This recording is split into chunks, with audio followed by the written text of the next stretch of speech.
Sir, regarding China, there are reports saying na magtatayo daw po sila ng radar station sa Panatag Shoal. Can you confirm on that, sir? Well, we cannot stop China from doing his thing. Hindi nga na para ng Amerikano. Ano bang gawin ko? Declare war against China? I can. But we'll all lose our military and policemen tomorrow. And we are a destroyed nation. And we cannot assert even a single sentence of any provision that we signed. Ano bang gusto mo? Ang sinabi lang ng sinabi ko, nandoon kami ni Xi Jinping. And for the life of me, it was bilateral.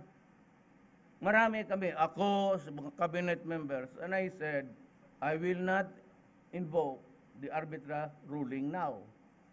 But there will be a time in my term when I will bring the issue back on the table, on the fourth square of the arbitral ruling, and it will come. When they shall start to tinker with entitlements. Too big pa lang ngayon. And I said, your ships are welcome, just like Russia, to come here and dock, and let me see your armaments there. And Russia, sinabi ko rin, China. Last time ko sabi ko, but do not do anything to my Coast Guard kung mamasyal-masyalin sila dyan. Kasi you claim to own it, I claim it to be mine.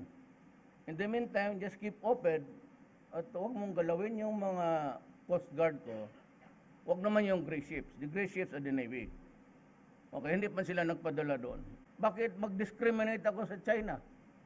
We are not war against China. I am not war against America. And yet, Americans' ships come and go. Oh, why should I not allow the Russians? They are also my friends. China is also our friend. And now we are now improving on the economy because of the help of China. Bakit ka naman magwalang hiya? Para magdaan lang. And so what if stop there? They admit that it is the territory, within the territory of the Philippines. That does not satisfy you. Ano pag gusto mo, paluhurin mo yung tao? Ngayon, apaka nitpicking. Naghanap lang ng makalkal para when you run out of valid issues, yan ang ginagawa mo.